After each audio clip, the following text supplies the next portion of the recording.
Brygger instrumenta, brygger min rata, brygger min bygmata, brygger min bygmata.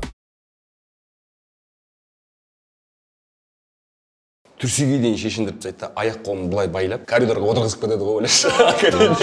Біраз қиындықтан өтті негізі команда. Сорлы, сен 5-18 болсын барып қалады жасап шәрі асылып көпшеді. Артта балалар бұлт шешеді. Шұқылап атады олай. Она тебя отшила, да, короче? Құл болды, құл.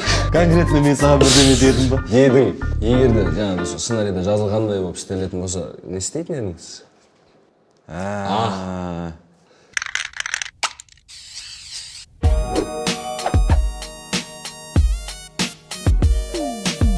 Всем ассаламу алейкум, друзья! Как дела? Шоу «Пацанские истории». В этот раз ведущий я, потому что Шако... Не всегда. Потому что Шако сегодня нету, к сожалению, но в следующем выпуске он будет. Друзья, добро пожаловать. Ассаламу алейкум. У нас сегодня в гостях актеры сериала «1286». Кстати, сериал «1286» недавно получил премию в Пусане «Лучший азиатский контент». Best Asia Content Kazakhstan 2086. Congratulations. Поздравляю. Құтты болсын, жігіттер. У нас сегодня в гостях. Енді таныстырып өтейін. Ары қарай қазақша айта беремін, потому что басын орысша бастап бер деді. Ары орысша бітіп қалды. Извините. Жұман Мұханов, қош келдің. Рахмет. Бақытжан Балаханов и Олжас Дәлелхан. Сәлеметсіз. Сәлеметсіз, қош келдіңіздер. Я вот честно вас сейчас не узнал, кто кого играет, потому что вы там были лысые, сейчас вы в одежде, и у вас есть шаш. Шешін отырайық па? Олжас играл в главной роли Амана, да, правильно? Ну, в принципе, ол жерде бәрі басты рөл сияқты, мен ойымша. Ну, дегенмен, сол менің Не персонажым. надо скромничать, это пацанские истории, здесь по-пацански. Говори, как она есть. Жоқ, просто менің сол персонажның линиясында жасалып жатыр ғой енді бәрі. Әйтпесе, бірақ мен басты рөл болғанмен бәрі шинокты айтып кетті ғой. Сен шинокты ойнадың ба? Шинокты анонсы болады ғой. Все. 25 килограмм Я арықтады. честно не узнал, красавчик. Рахмет көп. Бақытжан, да? Бақытжан, все. Баха дейміз, баха. Баха негізі бір күшті факторлар айтып кетейінші. Фактор деп ғой. X-фактор да? X-фактор. Баха, мен кейін білдім оны съемканың аяғында. Оказывается, бұл бала бокстан Азияның чемпионы, сондай мастер спорта сондай бір қасиеттер бар екен негізі. Да ты че? Сәл-пәл олимпиадаға бара жаздаған деген сияқты, бірақ андай травмаға байланысты жете алмай қалған деген сияқты сондай. Кинода байқалады травма алған, бет-бет. Бастан ұрып басқа кетіп қалған ба? Супер, красавчик, честно, я восхищался. Шако, вот это был образ. Это образ, не то, что ты делаешь, понимаешь? Вот это образ, это называется образ. Вот, детально все. Изюминка, зерно образа. Работа над собой. Да. Ал, Джуман? Я играл Филиппа, рабовладелец. У меня были большие волосы, большая борода. Бәсе, с бородой, бәсе. Да. Многие не узнают, я, слава богу, зато спокойно живу. Вот это образ. Ясно, классно. Кстати, можно я добавлю? Когда мы снимали, потом у Бахи такая фишка была, он штуку делал, помнишь?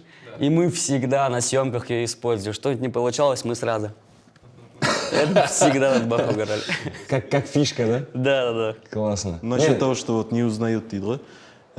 Вообще, кажется, никого не узнают. Наверное, Хасанды ғана танитын шығар, Ақжолды, Нишанбекті. Яркий же. Что там, Нишанбек играл? Короче, шапка кием ғой. Шапка кисем таниды ғой, прикинь. Өйткені мына шаш бәрі болмайды ғой, осы именно фейс байқалады ғой. Осын жақта болмау керек, ше бетім. Сондай қыз. Мен бірінші рет былай тамам, саяхатта кетіп бара жатсам, бір бала келеді да. Фотоға түсуге бола ма дейді. Сен бірінші рет қой енді. Давай фотоға түсем. Хасанды мықты ойнадыңыз дейді да. Ақжолға, Хасан. Шаш бирау, келеді примерно. От души деп кетіп қалдым. Сериалды көрдің ба өзі? Көрдім. Ауылдағы апайлар қыса бұрысып. Жоқ, сериалды көрдім, мен кәдімгі күтіп көрдім. Вообще, нет, сериал енді күшті, тяжелый, өте ауыр сериал, но енді патология, честно, классный. Енді Жалпы основаға көшейік. Әрқайсысының бастарынан өткен пацанский историяларынан бір жақсы бір сондай бір оқиғалармен бөліссеңдер. Ой, менде көп история. Айт. Мен өзім спорт интернатта оқыдым. РКС-та. РКС-та оқыдың ба сен? РКС-та оқыдым. 10 бітіргенше оқыдым ғой, 5 жыл. Мындай история болды. Бізде тренировкадан кейін, короче, душ забитый, да? Душ полный забитый. Кімдермен десең де? Соң тұрамыз да, тренировкадан кейін кішкене отыра тұрамыз, душқа кірем, бос кезде, ешкім жоқ кезде, потихаря. И кабинкалар тұрады, и киім ілетін жер общий. Киімімді полный іліп қоямын да, душта түсіп аламын. И сәбіз дейтін тема білесіздер ма? Полотенцеден сәбіз жасап сабайтын. Сондай тема болатын, старшактар кіреді да, потихаря. Кабинкаңды ашады да, сәбізбен сарт. Жатып қаласың. Ладно, ол жарайды, бір унижение кетті. Жатасың, душқа түсесің, шығам, прикинь, киім жоқ қой. Трусыға дейін жоқ. Айда. Есікті ашам ақырындап, коридорда адам толы. Бір жігітті көргенде айтам, киімді алып кеш. Взглядтары мынандай ғой, қарайды да саған. Қызық керек та оларға да. Не істеймін, жарты сағат болып тұрмын. Қарайым, вроде коридорда ешкім жоқ. Половой тряпка жатыр екен да. Тряпканың пол жоқ. Тряпканы аламын да, жапсырамын да, жүгіремін ғой немеш. Коридор. Біздікі ең соңғы ғой, коридордағы комната. Коридор? Общаганың коридор ма? Общаганың коридор прямойнан да узкий. Қыздар оқымайды? Қыздар бар, өйткені 3-ші этаж, не ғой? Демалатын комната ғой, телевизор. Қыздар оқиды? Қыздар да отырады. Қыздар 2-ші этажда, олар 3-ші. Бірақ 3-ші этажда демалатын орын қыздар да бар. 12-86-ға ерте түсіпсің сен. Жүгіріп барам. Енді комнатаға жетіп, есікті бүйтсем құлттап қойған есікті. Айбай. Бүйтем, ашылмайды. Препятствияның артынан препятствие дейсің. Келісіп алған ғой бәрі. Ашпа деп айтқан ғой старшактар. Ашпайды, тоқылдатам, қарайым артыма. Адам мыңғырып қойдым. Воспитатель бәрі қарап тұр ғой, күледі ғой. Төбеттей болып, еңірейім ғой, вообще голый бүйтіп. Ондай қызықтар болған. Менде соға ұқсайтын бір история бар тоже. Менің басымда өткен. Тоже голый история ма? Голый? Примерно ғой. Қызық болады негізі голый. Академияда оқып жүрген кезімше, 2-ші курс па, по-моему. КВН-ға шығып жүрдік қой біз, ертасы бар как раз, сен көріп қаласың ал баста. Ал бізді алдап кеткен сыбылшы. Кәшім шалбар әперемде. Ақыры эфирді айттың олсын. Молодец. Мақсатыңа жеттің ба? Кәшім шалбар әперем деген ғой, негізі менің групп баласым бар. Ертасы Жақыпбай ма еді ол? Жақыпбай. Ертасы Жақыпбай дейтін бір оңбаған адам бар. Бізді академия старшак Олжастың групп баласы. Сол, короче, бізді алдап КВН-ге тығады, короче. Мен бар, группаластарымыз бар, короче. Заңғар КВН командасы ойнап жүрміз ол кезде. Андасында бір шығып қоямыз. И сөйтіп, аудитория жинап, шутка жазып жатырмыз, короче. Анау бірдеңе шыдай. И мен тұрам, короче, бірдеңе деймін. Бірдеңе айтам, қыртам, өтпейді, короче, шуткалар. Мейлі әдейі өткізбеймін ма бірдеңе, короче. В общем, бірдеңе айтам, өтпейді. Вообще өтпей жатырмын, короче. Өздері бірдеңе айтады, ақы қалап күледі, айырылып ше. Еге бунда келіп түсініп тұрмын, короче, примерно ше. Сөйтті да, Манстедқа тағы да бір. Саған 3 шанс береміз, 3 приколың біреу өтпейтін болса, короче, ренжіме деді. Өтпейді деңізді өтпейді ғой, так? Я айтсам. Давай, айырамға өткізем деймін, короче. Дастан бар, Қасым Шалшы, кастинг директор Албасты. Өтпейді, короче, 3 приколым өтпейді, короче. Түрсеге дейін шешіндіріп тастайды, аяқ қолын былай байлап, былай байлайды да, короче, аяқ қолын ше. Коридорға отырғызып кетеді ғой, ойлашы. Академияда түрсемен бүйтіп отырмын коридорда, короче. Йоо, бәрі өтеді ғой, ұйықтап білесің ғой. Типа айтасың, 3 рет айтасың, өтпесе сөйтіп істейміз деп. 3 рет өтпеді ғой. Өтпеді, короче, коридорда түрсемен, оранжевый түрсемен. Адам көп коридор. Аяқ бүкіл академия жүреді бізде.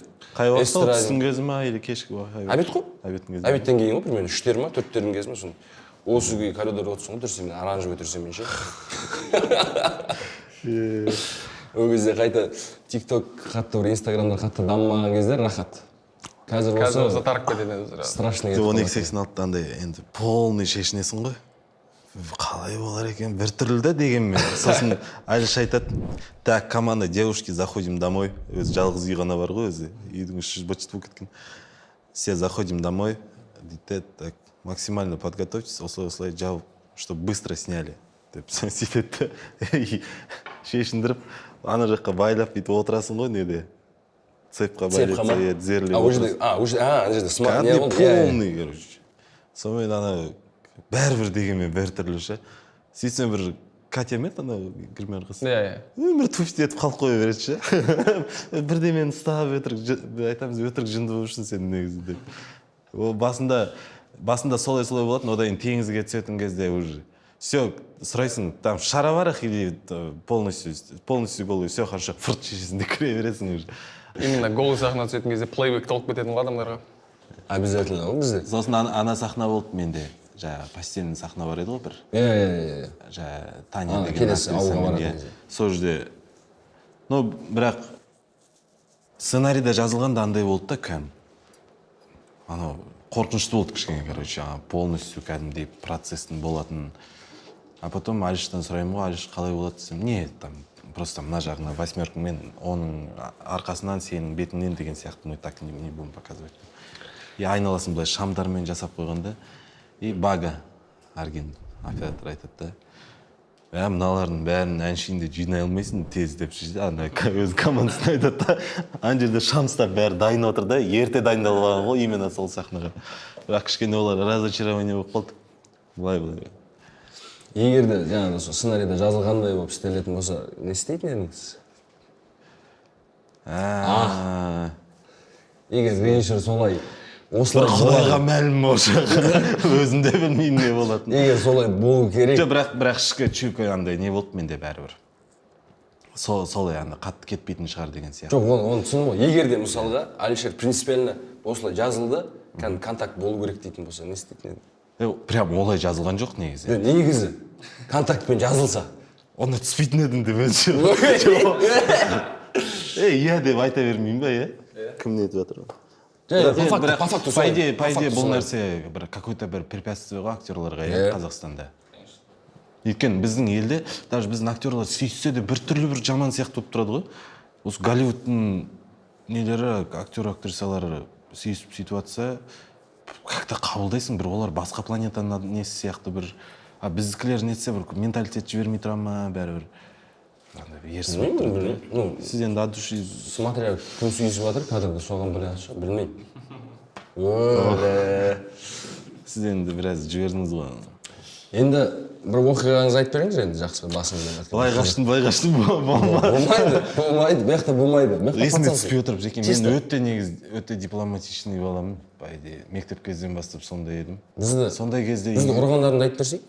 Олжас менің старшагім. Мен ешкімді ұрған жоқпын ғой. Менде бір күрші орақыт бұлар бізді жинап қинайтын, ұратын, тойға жібермейтін, қан болып, бычыт болып, талай баланың мұрны сынды, талай баланың құлағы кетті, естімей, талай баланың брекеттері кетіп қалды. Бұлар группаластарымен бірге бәрі жинап алып, біз бірінші курста. Сондай қорлық көрсеткен адамдардың бірі. Сонымен Құдай басына келтірді, жизнь бумеранг деген осы. Жаңа 12-16-ға түсіп құл болды, құл. Конкретно мен саған бірдеме дедім ба? Дедің. Мойында. Қалжы. Бір курс барасың. Сен қайта маған рахмет айт. Рахмет сізге. Біз балалардың бәрін алып наоборот басатын. Кейспендер, артық нетпендер. Именно олжықтан қол тиген жоқ. Ертас дейтін албаста бізбен бірге жұмыс істеп, дос болып жүрсе кеп ұратын еді, айуан бар ғой, сволочь, көкірегімізді кар тағып албасты. Бүйтеді екен ғой. Олардың еще кейбір группаластар бар, андай болатын. Сен движение, сен ойда үйреніп алған, теуіп үйреніп алған движениелерге бізге көрсететін, бізбен соны сынайтын, біз груша болатынбыз. Жүгіріп кеп, айналып кеп тебетіндерін бізде көретін. Пух, деп құлап атасын айналып. Жаңағыдай моменттер бар ғой. Неден, оқудан тыс жерде жаңағы тойға барады, анда барады, сөйлеседі. У нас была система какая-то. Дедовщина деп айтса. Да, конечно, все сталкиваются. Сказать дедовщина не знаю. Дедовщина болды, страшно болды. Мойында дізік, да? Как будто я придумал, да? Еще на старшики нас, когда приходишь первошом, все вот собирают и говорят, эту систему придумал Асанали Ашимов, ты поставить. Типа, во время Аблайхана это было придумано. И тогда, бывало так, типа, ты мой перваш, я твой старшак, и мы там где-то там на свадьбе, где-то той, где-то отрабатываем, там знакомимся, там же другая атмосфера. И они приходят в Джурген, думают, все так же. Какой-то прикол закинул, это, короче, не прошел, и там, короче, отвечаешь за, да, такие моменты были. Бильярд ойнауға баратынбыз. Қайда? Осы Алматыда. Алматыда ма? енді пацанский история деген тек төбелестен ғана тұрмайды ғой, просто сол кезде мен Сол.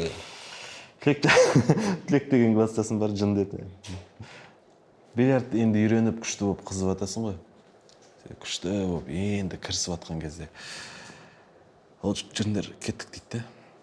Айтам, тілек қойшы, ойнайықшы. Шарик ұрлап кеттім, жүріп. Не істейді? Білмеймін соны не істейтін. Шарикті музей жасаймын.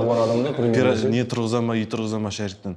Қызық қой сонда, балалық қой, былай қарап отырсаң. Қойшы дейміз де, тілек ойнайықшы, ақшасын төлеп адам сап ойнап отырмыз. Еще андай міндетсін өйтіп, шарик ұрлап кеттім деп ше. Амал жоқ, сосын қашасың адаммен бірге. Сондай бір моменттер негізі көп болатын. Негізі. Менікінде историяларың жоқ па? Шығып қойған ба? Қазір ақырындап келеді ғой. Талай жүргізушіні көрдім, тышқақ жүргізушінің бірінші рет. У меня есть обычно такая, мне недавно понравилась одна девушка, и мы с ней коллеги. Женщина. Я не буду говорить, кто, но... Мы хотим знать, ты Мои коллеги поймут, кто это. Ну ладно. Да? В театре будет Весь народ насмешки, поймет, кто но это. ничего страшного. Ты в театре, да, работаешь? Да. В каком? Жас Сахна театр. Жас Сахнада, да? Классно. Приходите, буду рад вас Он видеть. еще хореограф же. Да, ты что? Ну, я же просил. Танцует страшно. Большая Причем страшно. В хорошем смысле. Енесін формасына қарап айтасың. Рахмет. Ну-ка, танец ты. Опа. Сразу Давай, и пошел дальше. Оп. Давай историю. Короче, история, да. Я вернулся с отпуска в театр чуть-чуть позже. И в это время набрали уже новых ребят, стажеры. И из них мне понравилась одна девушка, как я уже сказал.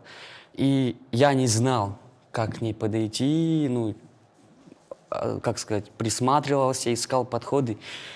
И в какой-то день у нее не получилась репетиция, и она очень грустная ходила. Я думаю, это шанс, надо что-то делать.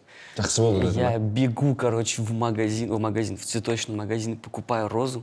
И такой думаю, а у нас в театре есть две сцены. Малая, это внизу там, и большая. И вот у нас она была, эта девушка была в малой сцене внизу. Я думаю, пока она сейчас выйдет, я приготовлюсь, что-нибудь скажу, и сижу, думаю. Взял, купил розы, прибежал, сижу на летнике и думаю, сейчас я ей позвоню, пока она будет подниматься, я придумаю, что ей сказать. Я такой пишу, или написал, или позвонил, не помню уже, Я говорю, можешь подняться? Да, хорошо. Я вот так сел, а она, допустим, сзади так положила розу, и думаю, что ей сказать? И она такая, ты меня звал? Бух! Я ничего не придумал, что сказать. Я беру эту розу и говорю, это тебе за твою красоту. Я думаю, дебил, мне так стрёмно стало вообще. Я говорю, пойдем на репетицию? Она говорит, пойдем. И мы вот так вдвоем идем молча просто. Тебе туда? Да, мне туда. Удачной репетиции. Я потом, так стыдно было вообще просто. Так стыдно. Я потом избегал ее весь день, наверное, потом избегал. Кого? Кого? Ее. Жума, нельзя так делать. Не надо. Так как адвокат дьявола, смотри, но не трогай. Да. Трогай, но не... Но потом я через некоторое время ей написал. Народ хочет услышать, как ее зовут все-таки. Признался. И она говорит, что ей, кажется, было приятно. И я говорю, я испытал такой стыд, говорю. Она говорит, нет, я даже не заметил. Я такой, думаю, ладно. А сейчас вы встречаетесь? Нет. Не встречаетесь? Общаемся. Ты не признался, да, получается? Признался? Признался? Да. Она тебя отшила, да, короче? Зачем так сразу? Это пацанские истории, брат. Здесь бабовый, как она есть, хуй, короче. Прямую, да. Я потом узнал у девчонок, что она сказала, он хороший, мы могли бы с ним классными друзьями. Я такой думаю, почему так? Почему так? Ладно, думаю. Не сдавайся, брат, мой тебе совет. Да? Конечно. Все, спасибо. До конца. Я тогда пошел. Я как раз. Да. Дальше у кого-нибудь есть еще какие-то Театральные байки. Театральные байки. Арчықу жайлы айтамыз да. Сол нәрсені негізі көп. бір ойлаймын да актерлардың бәрін театральный актерлар жинап сол туралы айтса ғой деп ше театрдың ішіндегі қызықтарды. Но есть такие истории, когда ты играешь, у тебя там, допустим, сцена с матерью, она такая трогательная или трагичная, да? Просто ее обнимаешь вот в сторону кулис, а там за кулисами могут там вот так голышом стоять. Там, большая они пушистая, максимально сбивают тебя. Задница немытая. Кичи, блин. Добрак сонысымен қызықты ғой. Не настолько. Ну, театральный мир, он немножко такой чокнутый, по идее. Ну, классно, интересно. Зато не скучно. Бізде андай болатын. Мен кукольный оқыдым ғой. Экзаменда бізде ширма тұрады. Ширмадан басып шықпау керек қой. А мен бойым ұзын. Бұлай тұрамын ғой. Аяқ кесіп тұрмын. Тізеде тұрсаң жетпейсің, бұлай тұрсаң асып кетесің ғой. Бой келмейді. Бұлайнан тұрасың, мойын бұлай, артта балалар бұлт шешеді. Шықлап атады ғой бұлайнан. Мына еще позаңда Мынадан болмайды, жүру керек қой. Өзіңе ұнайтын болып тұрғансың, Екі қолда болсам бұлтла, барлығын бұлайнан істеп жүресің. қалып алатын едім. Екі кукламен. Бұлт шешеді, бір кезде қолым етеді, шырма болады. Мынадан бұт қалай шешіледі?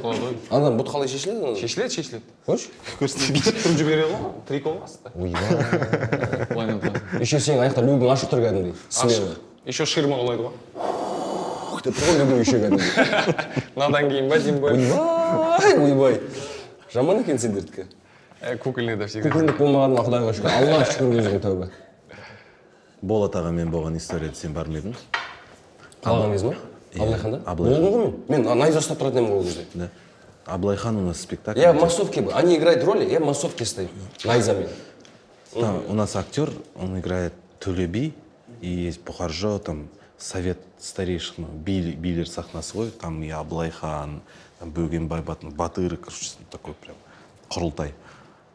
И тут у нас, мы на старом театре были, сейчас у нас новое же здание большое, а там в старом театре у нас сцена маленькая, и все впритык. И такой у нас супер занавес такой, ну, из сеточный был сделан.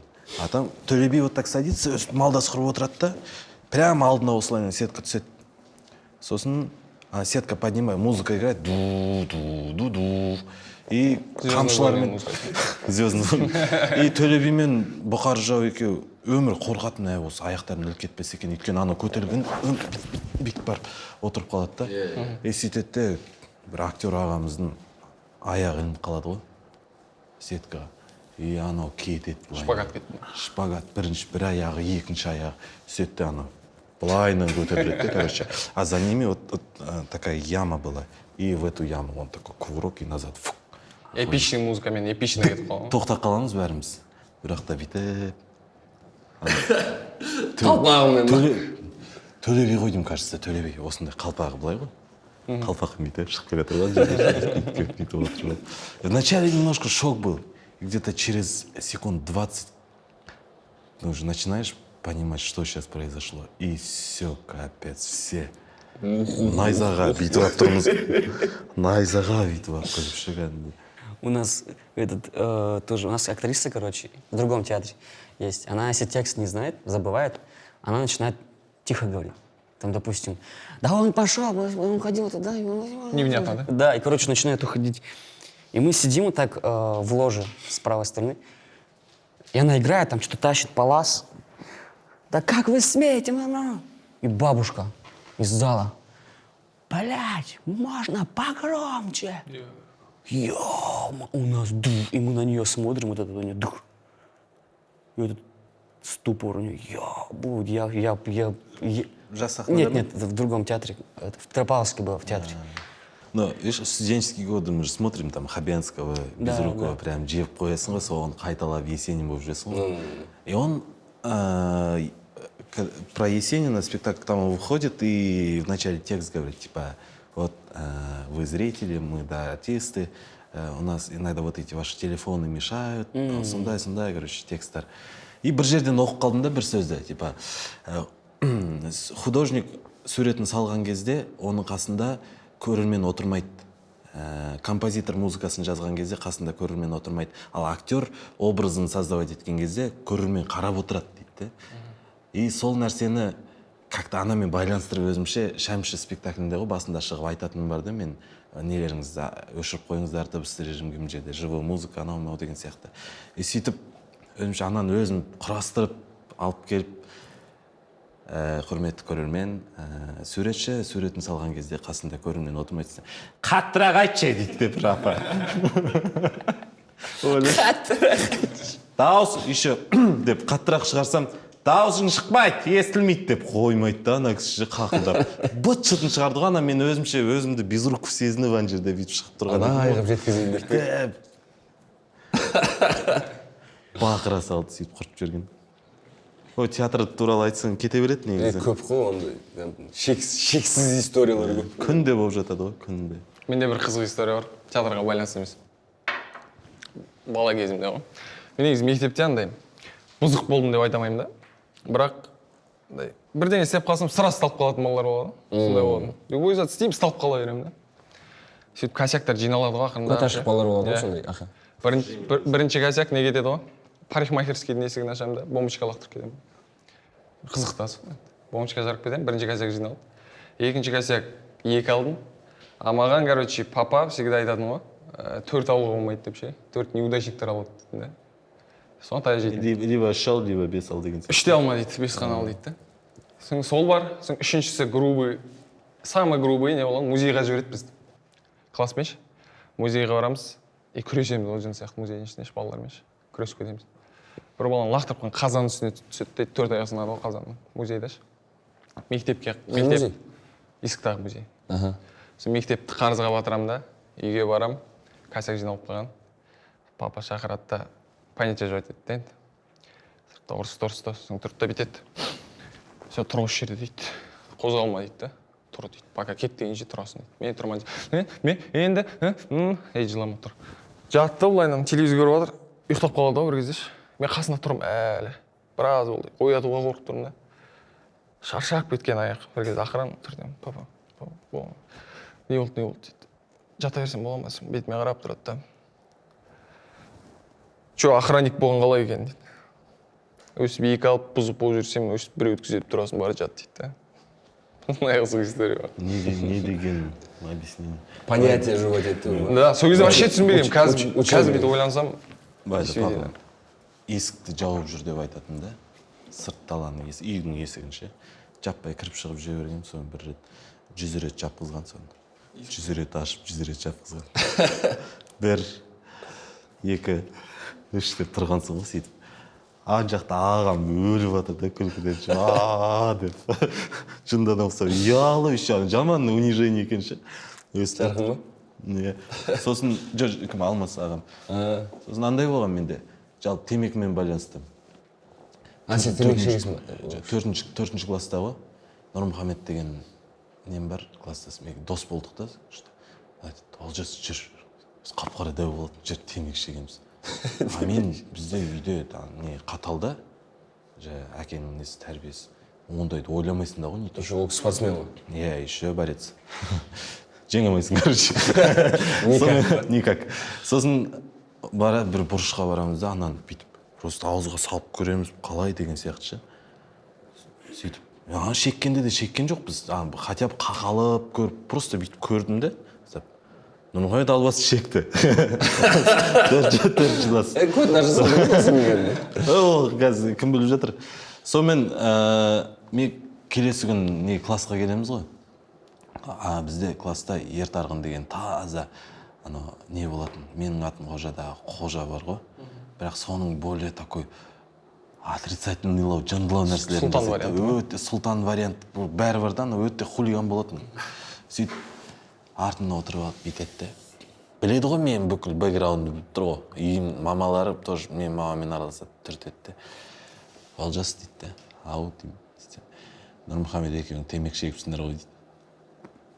Не болды десем, мен сені папаңа айтам дейді. Айтпа. Мен үшін анау деген, папаң айтсын, біттім, өлтіреді. Солай сияқты дерес дейді. Сөйтіп, ана Ертарғынның 1 жыл бойы айтқанын істеп жүрдім ғой, ойлашы. Тұрады да, бор лақтыра салады, мелчі, тақта тұрады да, ананы алып келдім, мынаны алып келдім, кәдімгі ананың қолы Шантаж ба? боласың ғой. Иә, кәдімгідей. Сол кезден бастап дайындалыпсыз ғой рабствоға, иә? Рабство сол 12-86 сол кезден бастады. Анау Қазбек қой, короче. Аузын есік қой ше? Малдар. Сөйтіп бір жыл бойы айтқан істедім. Просто бір жылдан ары қарай болса, ары қарай да кете берер еді, ол просто басқа мектепке ауысып кетті. Сосын бір 2-3 жылдан қайтып ауысып бізге келді. Как раз сол Сөйтсем қайтып келгеннен қайта ұмытыпты оны ше. Әйтпесе ары қарай да продолжать етер. кетіп қалатын. Как раз неде де почти сенің персонажың бір жылдай болмай ма? Жоқ, так, 1286 күн болады ғой. А, он 1286 күн деген почти 4 жыл ғой. Иә. Ана ұмытып қалған жақсы болыпты онда. Иә, ұмытып қалған жақсы. Молодец.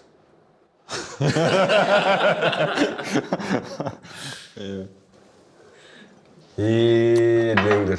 Солай не істеушіңдер деп қойса. По поводу сигарет тоже ситуация была у меня. Маленькие тоже попробовали курить. Я жил в деревне, и у нас, короче, стоял бункер, как называется, от комбайна. Там постоянно картошку хранили, чтобы на рассадку. И осень уже. Мы сидим с сестрой, дождались за бункер, а там картошка осталась уже испорченная такая, ну, уже не очень хорошая. И такие, давайте попробуем. Подкурили, и отец выходит. Чё за дым? Мы, короче, испугались. Мы берем, тушим, эту картошку хватаем и давай ее хавать, чтобы этот запаха не было. Там так страшно было, что неважно, там какая картошка. Открываем, день. Что делаете? Ничего, картошку кушаем. Ну-ка, идите сюда, короче. Увидел бычки и говорит, и давай там, короче, я тебя еще раз увижу. Я куплю 3 пачки сигарет. Одну, говорит, при мне ты, говорит, целиком будешь подкуривать и тушить, подкуривать, тушить. Вторую, говорит, я буду подкуривать, и тебе, говорит, каждую буду пальцы, короче, вот так прижигать. И третью, говорит, ты будешь каждую полностью скуривать. И все это... У тебя папа маньяк? Да. Ну, это отбило вообще курение прям на всю жизнь. Это Сейчас не прям курю. вообще не курю, да. И, ну, это прям... Только честно, по-пацански. Только между Не нами. накуриваешься? Между нами. Вот тоже. Я первый раз попробовал в первом или до 1 класса. Нифига себе. Прикинь? Садикте ма? Садиктің кезінде примерно 1 класста. Сол дворда тұрамыз тоже баламен. Еще іздейміз ғой оны. Бычоктарды іздейміз, короче. Ұзындауларын тауып аласың да, короче. Деп шейіп аласың. Екі сасиды, жүріндер ана жүзімнің жапырағы сияқты не бар ғой, сонымен қолымыз сүртіп, соны шайнайық деймін ғой, короче. Ананы қолымызды бүйтіп Жастайыңнан оңбаған болыпсың ғой. қолымызды саламызда, анан жапырағын алып шайнап, түкіріп ше. Бар ма деп бір-бірімізге үрлеп отырамыз, иіс бар ма деп ше. Сондай не болады. Банядағы нені айтсаңызшы, историясын, есіңізде ма? Короче, біз басында вообще жуынбадық қой. Теңіздің суына ғана барасың 12-86-та. Сөйсің, киім тұз болып кеткен кәдімгідей. Сосын бір күн тұрады да, баняға барасыңдар ма дейді. О, давай. Бәріміз жиналамыз, баняға апарады, Форт Шевченкоға. И администраторлар көрсетіп жүрді да, қай жерге кіру керек. Мынандай коридор екен, мына жерде кіретін кабинкалар. Рап болып кеткен ғой бәрі ше. Былайынан голды кіріп барамыз. Бір есіктен кіріп басқа, бұл жер емес, ар жаққа десең, кіреміз. Бірінің атынан бүйтіп стройда тізіліп ше. Үндемей кіреміз. Бір кезде біраз парилкада отқан кезде ол шырақ айтады да. Йо, дейді. Натуре рап болып кетіппіз ғой. Ана жерде натуре рап болып кеттік, реально ше. Но ол жерде солай болды ғой. Режиссермен Сіңіп кеттіңдер ма? изначально режиссердің өзін қойған солай талаптар. Білемін оны, баняда отқан кездеріңіз звондадым ғой, видеозвонок пен. Иә. Деп раптар жақта. Көздер бақырайды, тақырбасың десе, білмей қалған. Магазин жоқ, выбор жоқ. Мен бар ғой 1286-та барғаннан соңына дейін андай немен жүрдім ғой, дұғамен ше. Ешкімге ештеңе боқамас екен деген. Өйткені ана маяк айналасы қоралар ғой. Сол қораларға кіріп алдық палаткадан шығып. И мысалы жүрген кезде 3 адамнан аз жүрмеңдер деп айтты да инструкторда. Өйткені шакалдар бір.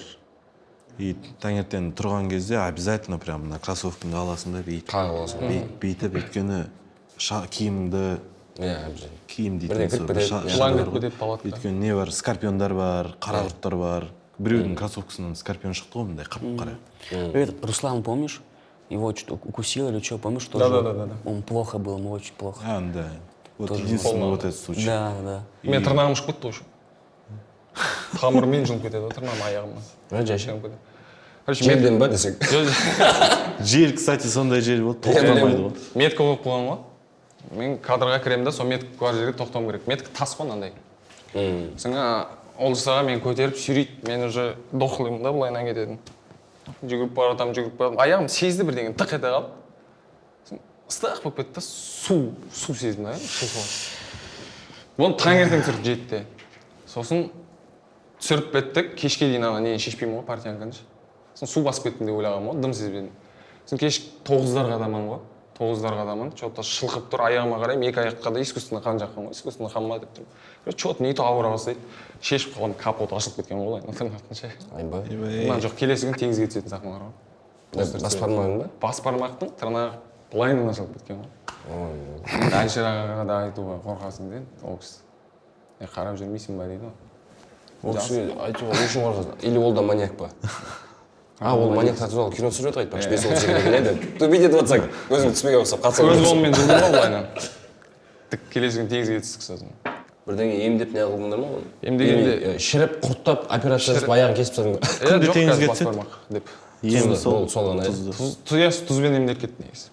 Да, конечно, біраз қиындықтан өтті негізі команда. Ол бір не болды да біз үшін.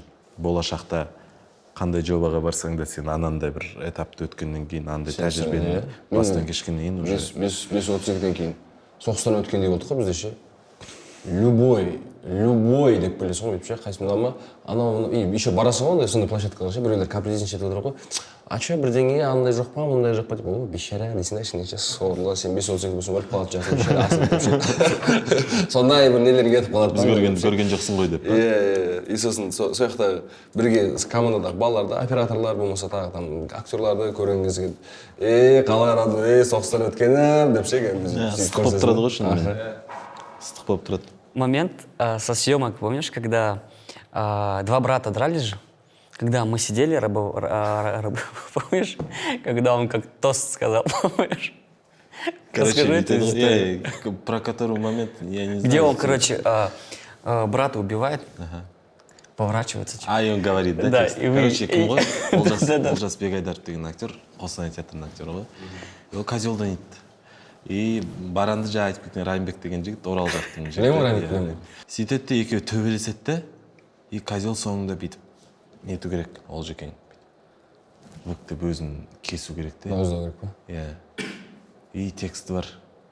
Что-то там, вы все будете гореть в Вы аду. все Да. бүйтіп кеседі де. Не, он сперва сказал. Не, он говорит, одан кеседі де. Да. Сосын Қазбекінке жаңағы рабовладельцтарға қарап, вы все будете в аду гореть деп айту керек қой. Там кесу керек. Вы все, суки, в аду будете гореть. Төбелес келіп бұрылды да қан ақты. Вы все будете в аду гореть. Еще он как тост это сказал. Хотел сказать, выпей за это. Ондай жібермейсің ғой. Бірінші бастайтын нышан ғой ондай кезде. Біреу сәл бір әріптен кетіп қалса сразу. Деп. Гарри, будете. Вы все будете гореть.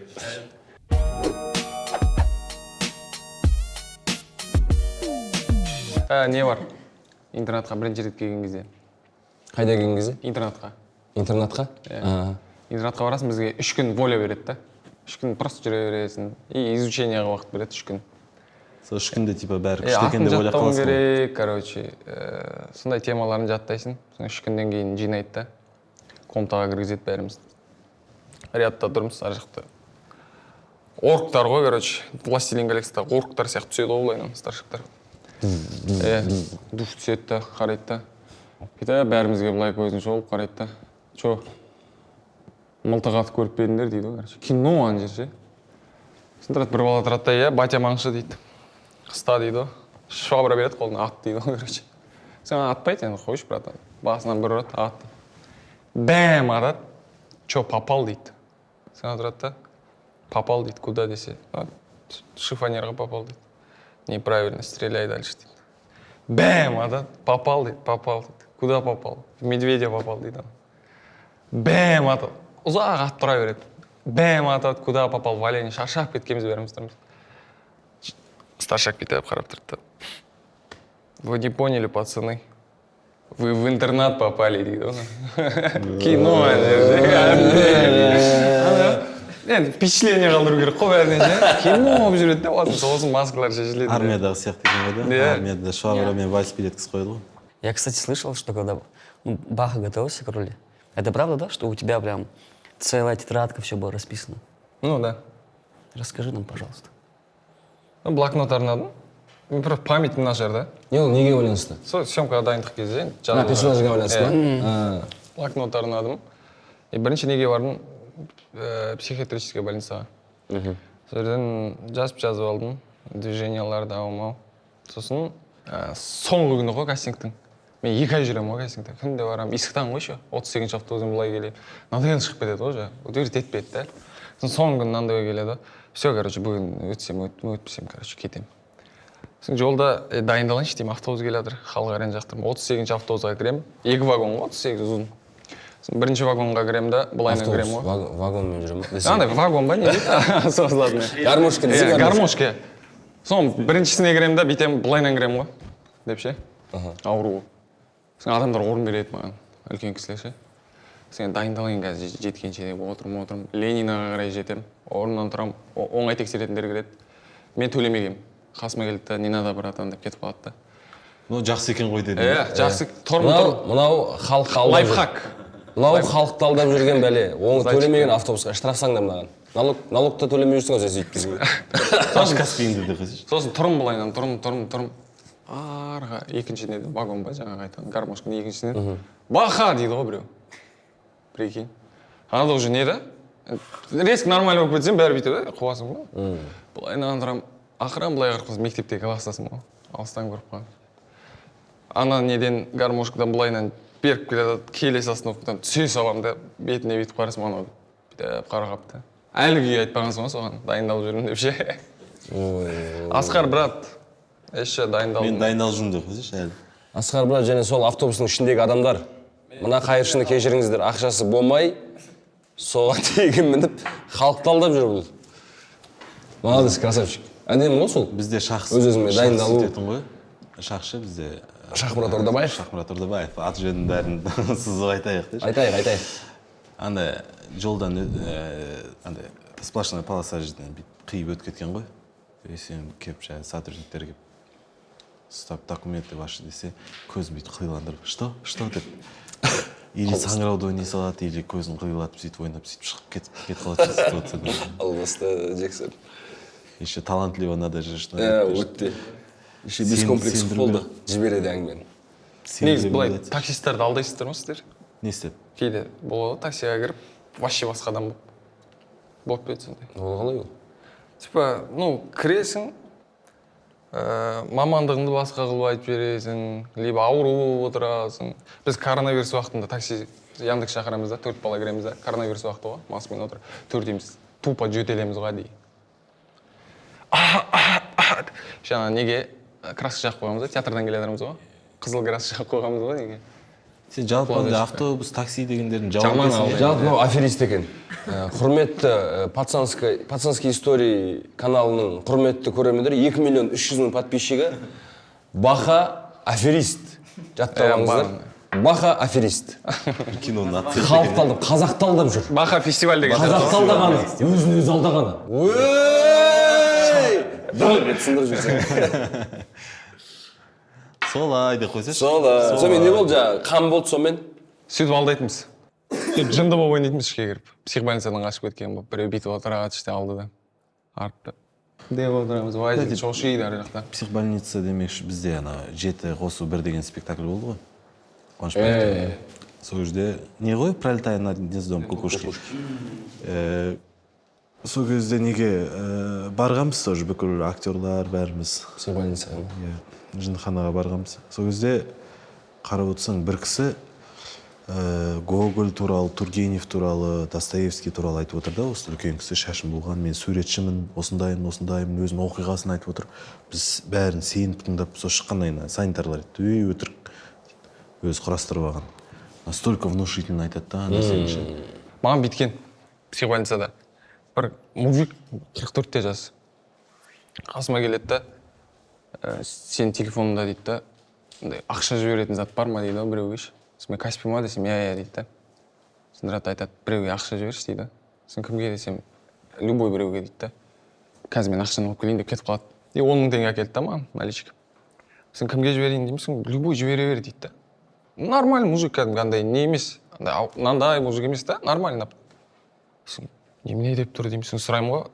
Че, біреудің номерін білесің ба? Там туысың, мамамның номерін білемін дейді да. Сен номерін бүйтіп жазсам, меруерт па дейсің. Шоке ғой вообще. Қайдан біліп қойдың дейді ғой атын ше. Сен тұрады да бүйтеді ғой. Все, жібере салшы осы 10 000 дейді да. Қолыма ұстатады. Мен қолыма ұстаймын да, қалтама саламын да. Жіберем. Жібермей тұрып бүйтем. Өзің басып көр деймін ғой. Өзің басыншы деді да. Басты да, сол жіберілді ма дейді, жіберілген деген қуанады ғой. Оказывается, ана адам бүйтіп ойлайды екен. Ақшаны мысалы бердің ғой. Қалтаға салды ғой. Автоматын телефонға кіріп кетеді деп ше. Сондай ойлаймын ма? Ананың реально қуанышынан кәдімгі бүйтіп қаласың да кішкене. Жұта саласың да ананы ше. Сондай бір қуаныш, андай искренне қуанған адамнан белгілейді ғой бірдеңе. Бүйтіп кетесің да. Эмоциясы. Реально бала сияқты қуанады. Кішкентай бола ма ол? Жоқ, 44-те. Баса жоқ. Аға кәді. Че, сонда ол теманы білмеймін екен жаңа техниканың темаларын вообще. Сен жынханадағын айтып отырсың ба? Жынханадағын айтып отыр, сол жерде. Бұлай бірақ бәрі нормально. И біз білмейтін затын көбісін біледі олар. Өте ақылды да. Просто особенный адамдар ғой. Бұлай қарасаң, реально любой зат төлейді. Біреу зергер, біреу сурет салады. Өмір деген, Да. Кеше андай сұрақ қойылды да неде, пацанский историяда. Қай сериал, типа, әркімнің өзінің үздік сондай бір айғайлатып, шулатып. Қайсысы сендер үшін үздік? 532-тен басқа, игроктан басқа деген сияқты ғой. Топ 3 па? Жоқ, просто топ 1. Топ 1? Вообще қиын. Топ 3 деп те айтпаймын. Бақа, сен вообще жалпы көп кино көресің ғой негізі. Мен жестко кино. Ладно, давайте пацанский история демей қойық. Какой-то бір не бар ғой, бәрібір іштей андай. Біреуін айтсам, біреуін ренжітіп аламын деген сияқты. А мировой кинолардан сен үшін андай? Мировой кинодан... Қазір болып отқан ба? Жоқ, допустим, мен үшін он прям мықты кино болмауы мүмкін, но шоу Трумана, Джим Керридің. Вот это для меня просто он самый на первой строчке стоит. Возможно, в моем же даже понимании есть фильмы лучше, но все же он как-то для меня очень близкий. Этот фильм. Не, мне этот «Мотылек» смотрели? Да. Вот это для меня прям... Рами Малик и... Да. Из тюрьмы убегает, да? Да, блин, это вообще прям... Во время вот перед... Ну, это ремейк, да? Не знал. Это ремейк. Серьезно? Не знал. Нам советовали, там был же список фильмов. Да, Там «Мотылек» был тоже перед был. 1286, да. Еще этот... Не, еще нельзя, все только один. Все, простите. Только один, да. Мне чисто тоже сондай по душе жаңағыдай не болатын болса, «Жизнь прекрасна». Жизнь прекрасна, да. Жизнь прекрасна. Потому что мен оны кішкентай кезімнен көретін, бате көретін сол кино. Кішкентай кезімнен көремін, да. Роберто Бенини. Потом уже кішкене. Шедевр. Уже киноны түсініп барып көрген кезде, деймін да мына кино. Оның ішіндегі жұмбақтары, яғни официантпен екеуін. Что вообще актерский просто великолепный кино ғой просто ше. Чеховское ружье бәрі орындалған ба? Басында танкты обещать етеді, соңында танк келе ма? Мен үшеу айтайыншы? Жоқ, біреу айтасың. Біреу ғана ма? Қиын ма? Қалтал ма? Мен жай мен жүргізіп Болып кеттіңіз ба? Кішкене Список Шиндлера. список Шиндлера. Стивен Спилберг. Просто Еврейсіңдер ғой дейміз. Визуал ұнайды. Анан любой кадрын скриншот жасап, картинаға бөліп қойға болады да. Бәрі. Януш Каминский деген оператор. Вообще мощно түсірген. Ну давай, ладно, второй, третий. Старикам тут не место. Братья Коэнның. Роджер Диккенс. То же самое. Кадрлар әдемі. И бір факт, фильм туралы вообще саундтрексіз ғой. Саундтрек жоқ вообще. Хавьер Бардем, Антон Чигурд ойнайды. Лю Вильямос. Айуан актер ғой. Үшіншісі трилогия ғой, ненің Алехандро Иньярриту Гонзалес деген мексиканский режиссер бар. Сон трилогия о смерти деген бар. Ішінде Вавилон, 21 грамм, сука, любовь деген фильм. 530 маған сонысымен қатты ұнады да. Өйткені визуал ұқсас та. Солар не ғой? Референция ретінде. Сука, любовь, именно beautiful. Beautiful, иә. Сол туралы айтып едік қой екеуміз, помнишь? Разговаривали. Енді ақыры киноларға кеттік қой енді. А Шекер смотрели? Конечно. Я помню свои впечатления. Я просто ушел в этот сериал. Я сутки напролет его смотрел. Ну, Шекер менде андай сериал болды. Көріп болып, а чё так, можно было что ли дегенше. Андай первый сериал болды, который басқаша сол уақытта. Андай түсірілген стилистикасы басқаша, операторская работа басқаша, свет, неоновый, актерская игра уже басқаша, свободно, да? Да. Соны көріп, мен сразу, блин, а чё так можно было? Чуть-чуть, ну, ашты да мені ол сериал. Мен шынымды айтсам, академияда оқып жүрген кездерде, енді былай киноға түсіп жүрдім ғой сол кездерде де. И андайды армандайтын, сондай Шекер сияқты сериалдар ше, где есть свобода. Кәдімгі өмірдегідей ше, где можно плеваться, как она есть, материться, как она есть, носу ковыряться, там, обязательно сәлеметсіз бе, кешіріңіз, андай бірдеңе дейтін емес, а вот реально как она есть, өмірдегідей. Вот я хотел, чтобы были такие фильмы, сериалы, и через, ну, где-то лет примерно, не знаю, да, там 8, 9, 10, не знаю, уже начали появляться. И, знаешь, я такой, неужели? Не, реально классно же, потому что, ну, как она есть, без какой-либо фальши, без какой-либо лжи, там, да, там что-то прикрывать, там где-то, нет, у нас все хорошо, либо хотя там у тебя там все, короче, да, салам алейкум, ну, как она есть. Я был очень рад. Полный метр болып шығайын деп тұр, 7 ноябрь күні. Енді последний шанс, Шекер, последний шанс бола ма, жоқ па, бәрімізге жұмбақ күні барып көреміз енді, Құдай қаласа, қалай болатыны. Ел жұрт болып, халқым болып. Сендерге рахмет келгендеріңе. Біздің Сәлемнің пацанский истории каналын қолдап, өздерің уақыттарын бөліп, историяларымен бөлісіп, келгендеріңе көп-көп рахмет. Жақсы жобаларда, жақсы күндерде көріскенше, қауышқанша аман болыңдар. Рахмет. Керек емес ау бізге жау сырттан, база тоған таныстардың саусақтар. Былай жүре берсең егер ау бастан, достарың келеді ертең ыстық бауырсаққа деп бет. Ал мен көтерлем бел